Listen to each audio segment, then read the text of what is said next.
Hi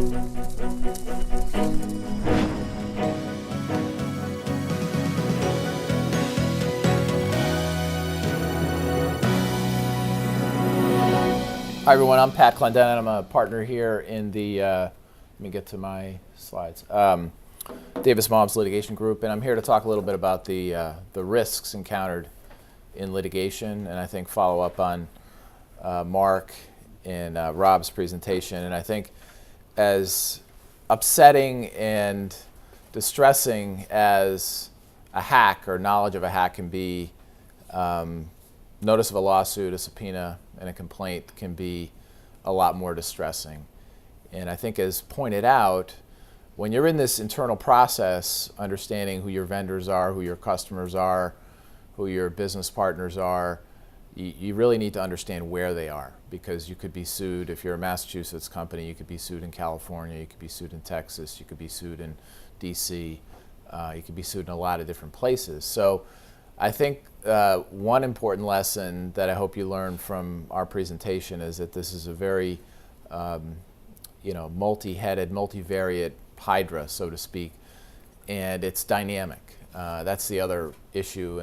In a lot of litigations, you have a breach of contract, you have a contract, it's been breached, it's very static, and everyone talks about this event. With data and data security, it's very dynamic. It can be civil, it can be criminal, it can be shareholder, it can be class action. So I think it's important for you to remember that, and also remember, as Mark pointed out, that sometimes the hackers are not necessarily targeting you. I think sometimes hackers are getting more sophisticated. They're looking downstream, which is why law firms such as ours are trying to be vigilant. There was, to add to the media, this is kind of a good visual, I received yesterday in my mailbox from the American Bar Association Journal, the National Association of Lawyers, and I happen to be the secretary of the business law section, but there was a nice photo of the enemy. It's Mark. Yeah, so this is we don't have any hoodies. We don't know whether he or she is Russian or from ISIS or could be President Obama, according to our current president. This just is a little exaggerated, but I think what it tells you is that this discussion that we're having and the discussion you're having internally with your colleagues is really timely. And it's something that you can't just put a Band-Aid on and get done once. It's ongoing. You have to have this conversation in an ongoing fashion. The other thing I wanted to emphasize is that the technology is obviously very important. You need to have excellent technology, but as some of my colleagues who are here or work in the employment or in the corporate space, that nothing is really foolproof. You're dealing with human beings. And when you're dealing with human beings, there's going to be errors. So I think hopefully that's something you take away. And the other significant issue, which our insurance colleague who spoke at the last program gave a little bit more granular detail on, but the settlements are for breaches, particularly with consumers, are gigantic. And as Rob pointed out, the restitutionary actions, credit monitoring, paybacks, can really add up very quickly. Law firms are expensive, and these settlements that were reported within the last couple years include attorney's fees. So I'd say about a third of each of those settlements or more is attorney's fees that you're paying plaintiffs' lawyers to address issues that you would hope would address beforehand. And that raises the next significant issue, is that if you're involved in running your company or advising people at running the company, as you know, it's Business Law 101 that the directors and officers run the company. The officers execute the board's vision and direction of the company, and board members have oversight responsibilities. So if you're in the IT department, you run the IT group, or you're the CFO or CEO or the IT director, you need to make sure that you protect your board. They need to have actual knowledge of significant events. You need to make sure that for example, in contracting for cyber insurance, that you don't just pick an off-the-shelf version of, hey, I've got cyber insurance. You really have to advise the board as to what decisions you made, what protections you have in place, and the details that you have that Rob mentioned in your written information security plan. So the due diligence is really important. I think you can turn it in to something that, particularly with the prevalence of data today, more of a retreat type exercise. I think Mark talked about how painful it can be working with people to identify what their trade secrets are, what their confidential information is. I think you really need to be creative about it because it's very important when litigation hits. As I mentioned, law firms are important not only because we could be hacked, for the example that Mark, that they were just using us as a staging ground for some other unlawful activity, but we're getting audited by our clients as well. So I think that brings up another point that Rob touched on, that you need to be auditing your vendors. If you have your own if you have confidential information of your customers or patients, you need to make sure when it goes out your door to provide some service that you know what your vendors' security policies are. So, and then I think it's good advice to kind of presume that a data breach will occur. I think you need to be prepared for that.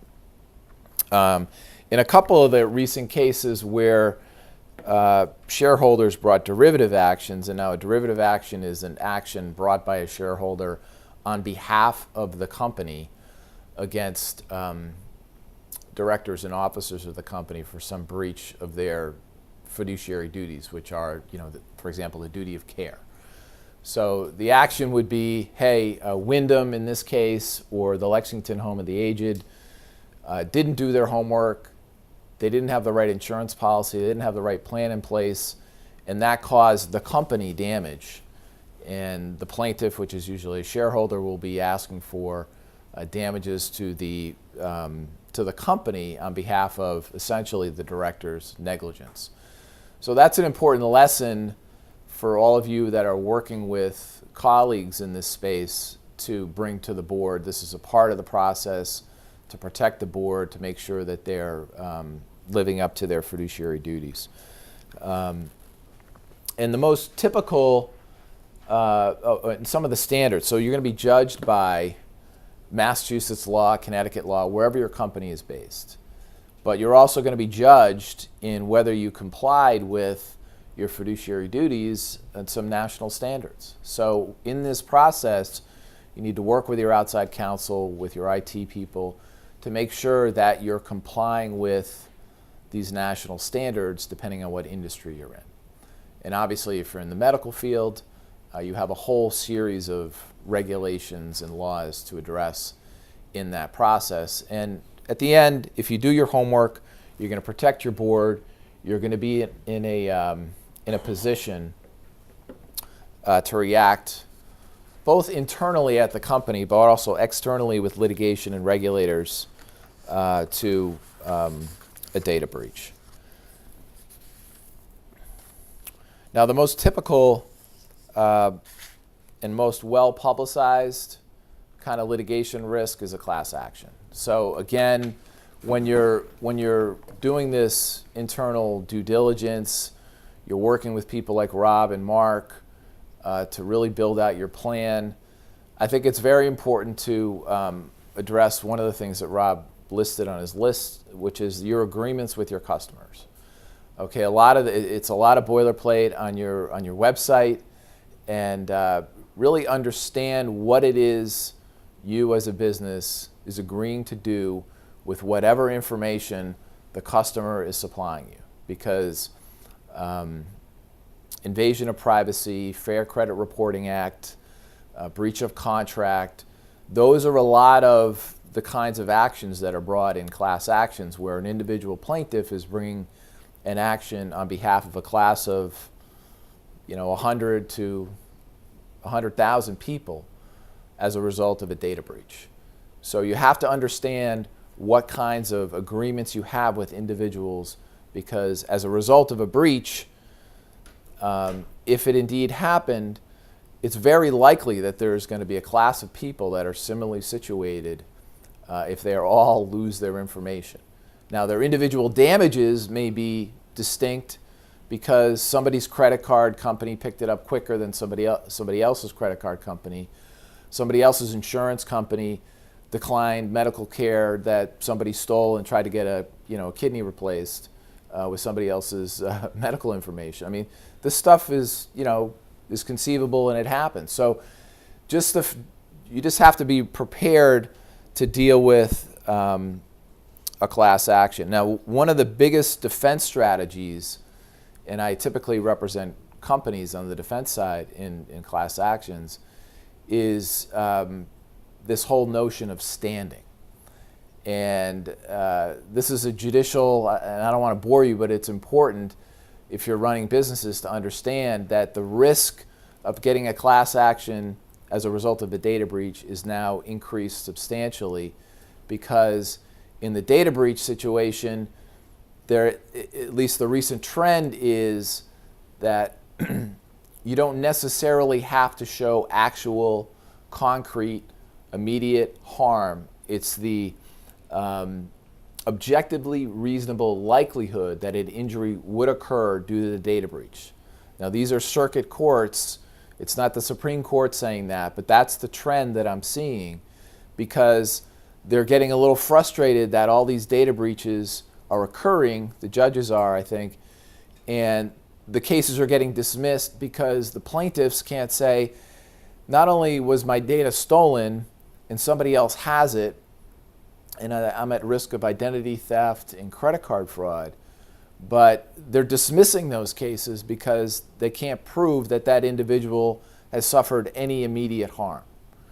And so the courts are saying, look, we believe that there's an objectively reasonable likelihood that an injury would occur, so we're going to certify a data breach class action here, and we'll sort out the damages later. Now, once a class is certified, there are all kinds of administrative notices and litigation discovery. So not only are you dealing with the results of the data breach with regulators and your customers and the media potentially, now you're in a litigation process, which means your IT people are being deposed, your officers are being deposed, plaintiffs are giving their testimony, and it just goes on and on. So I think it's really important for you to have this process in place, because ultimately what you're doing is you're not running your business. You're not dealing with your customers, you're not developing the next product line, you're not working on your services. You have your senior team really bogged down in what can be a very expensive and frustrating process. So I think the better prepared you are, the easier it will be for you to recover and just run your business, which is what everyone wants to do. The next issue that I think isn't as well publicized in this whole debate, but I know some of my colleagues here who are active in the employment law space are really focused on a daily basis. And this deals with litigation, but also goes back to this planning element. One of the only bipartisan bills that passed in the last months of the Obama administration was the Defense Against Trade Secrets Act. It was bipartisan, universally supported. I think Congress was foreseeing this wave of not only state-sponsored but organized crime, industrial espionage that was occurring. And what it did was it recognized there was this patchwork quilt of about 50 different states' laws as to trade secrets. And they passed a federal cause of action, the Defense Against Trade Secrets Act. And as I put here on the presentation, a trade secret can be a lot of different things. It's like a blueprint, a design, a customer list, something that is kept and managed secret by the business to provide it with a competitive advantage. Now, this goes back to your planning process, and for my colleagues who have been in court, as I've been in court in trade secret cases, one of the biggest questions that a judge has typically is, well, what's the trade secret? And going back to Mark's attack surface, if you don't know what the trade secret is, even though a disgruntled employee has left, has loaded everything into Dropbox, has left the company, and you say, well, this employee has left with all the proprietary information in this Dropbox account, and you can only describe it very generally, you may lose. So you need to know what your trade secrets are. You need to plan ahead of time, and you need to let your employees know, and because you have to have identified the trade secret. It can be in general terms, but you need to know what it is. If it's a customer list, is it labeled confidential trade secret material? Are your employees trained to understand that the company considers that to be a trade secret? And that's very important. If you want to protect them, you better do that homework, because if you don't do that homework, you may lose. Your lawyer's not going to be able to advocate effectively for you in court. The other thing you need to be prepared to discuss is the reasonable measures that you took to keep that information secret, and then also what its economic value is. So that whole process shouldn't take more than a day for your senior people to really identify. But I think it's important to build into your written information security plan. I think it's important to get your IT professionals involved in that conversation, because there may be a need to cabin off certain data and have access only to certain categories of people, to certain data. And then you'll be in a better position to succeed. So the next slide, I think, reiterates something that people have said today, Mark and Rob have said today, and you read about, is that untrained and careless employees are really the biggest significant risks. So the person in the hoodie that I showed at the beginning, people like to throw around, but most of your risks are in your own office. People that are visiting, people that are working there, and so you need to make sure that you're aware of that and prepared for that. But the Defense Against Trade Secrets Act is interesting because you can bring it in federal court. There is original jurisdiction in federal court, which can be a nice thing, but it's not exclusive. So you can bring state court causes of action, breach of contract, breach of non-compete agreements, breach of intellectual property agreements that you have with your now departed employee. But you can also tag on the Federal Defense Against Trade Secrets Act. And in my experience, I think many of the lawyers here in Massachusetts would agree that, generally speaking, if you want to get injunctive relief, it's typically you can be more effective in state court than in federal court. Not always the case, but I think with this new federal act, you get some additional remedies, and also the potential to get attorney's fees. But it gives you some additional flexibility. And the standards aren't exactly the same in Massachusetts or under the Defense Against Trade Secrets Act, but it's a powerful weapon to have available in your arsenal. So you have defensive possibilities in data breach, and you have offensive possibilities, and you have to have your team ready to do both, because really it's your obligation as employees and officers of the company to maintain and build the value of your company. And in data, as we're seeing these days, is really one of the most important pieces of that. So with that, I want to thank you all for being here. Rob and Mark and I are available to speak or to answer questions. Hope we didn't scare you all too much, but oh yes, we have a question. You mentioned about protecting the board, making sure that things are in place, security is in place, protecting the board.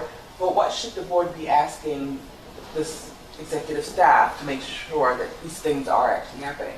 Well, I think the simplest question is to start with a list. What are our trade secrets? What's our written information security plan? Do we have a bring your own device policy? And we can help you put out a laundry list of questions so that you can have that conversation. But it is a high-level conversation, and I think one of our colleagues on the last time had a great slide, and it was for those of you who were here probably remember it.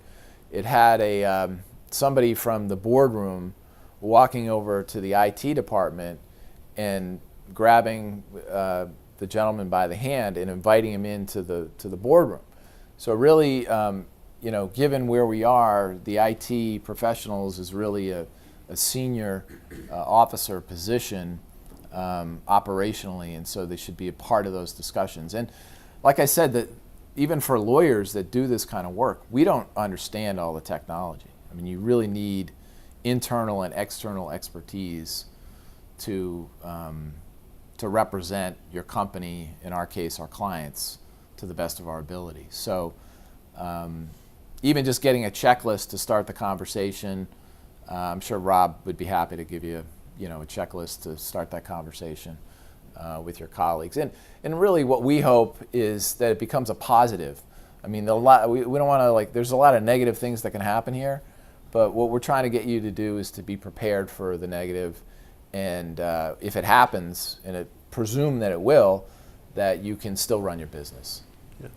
It's one thing on that is we focused a bit on the first session on the idea of risk assessment, that if you're a company, if you're a storefront retail operation that just does live selling at a retail operation, the employee information is locked away on a computer. The only outside issue is that you have registers that are PCI compliant. There's not a heck of a lot of risk to you. I mean, you have to be mindful of what you have, but it's not a high stress type situation. But if you're a company that has a data-rich environment, then you really need to make sure you have appropriate protections for the level of risk you have.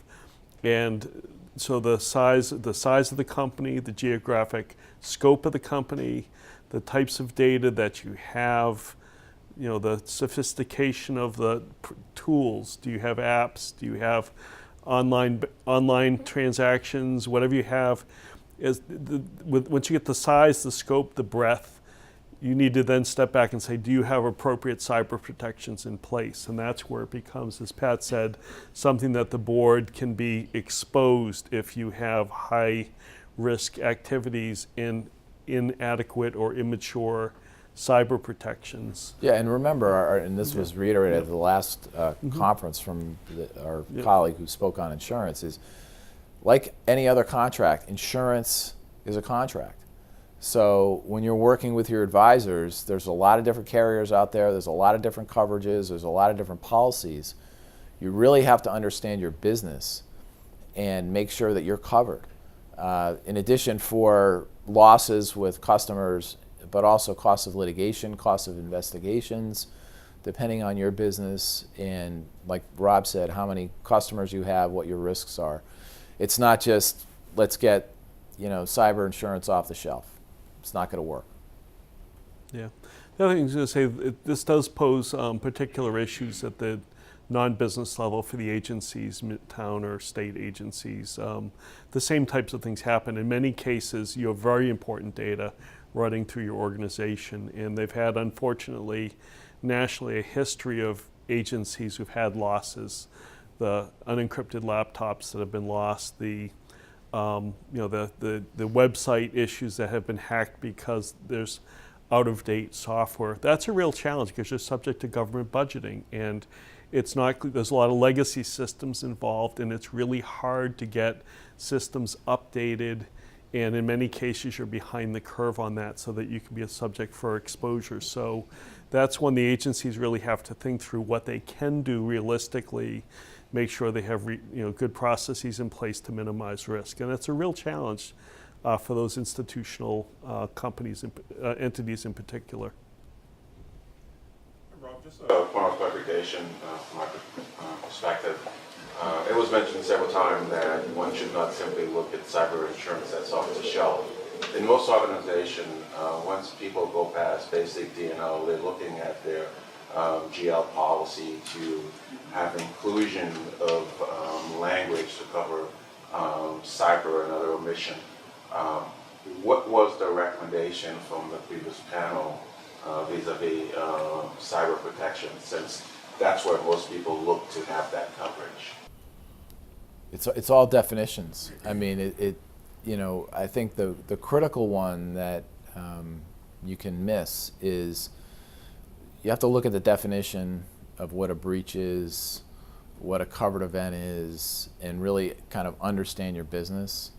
And I think working with your attorney and working with a specialized insurance executive that understands the breadth of the policies and what they cost is important.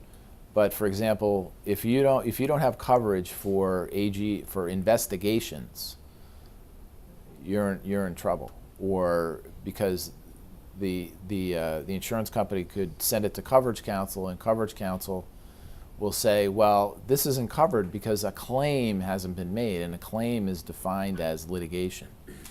So it doesn't cover an investigation, or it doesn't cover litigation brought by a federal or state or local authority. So that's where you really need to think. And in an unrelated context, I did represent a company that was in the business, it was in New Jersey, and they had been sued in Missouri and in Connecticut, and I represented them in three class actions.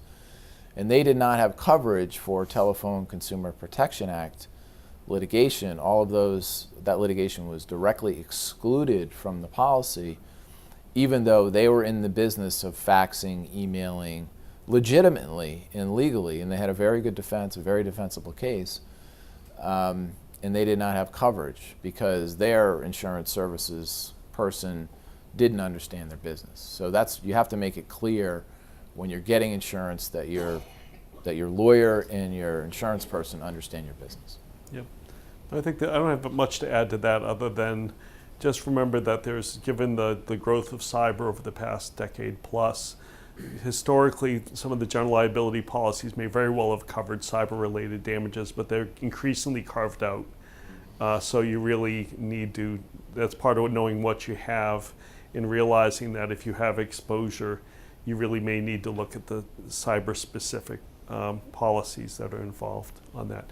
We do, by the way, I think we do have, if people want copies of the presentations from the first session, you can just ask Joe to provide them to you. I don't know if they have them here, or we can arrange to send them to you. But it's some helpful information came out on that insurance piece. Thank you. Enjoy. Okay.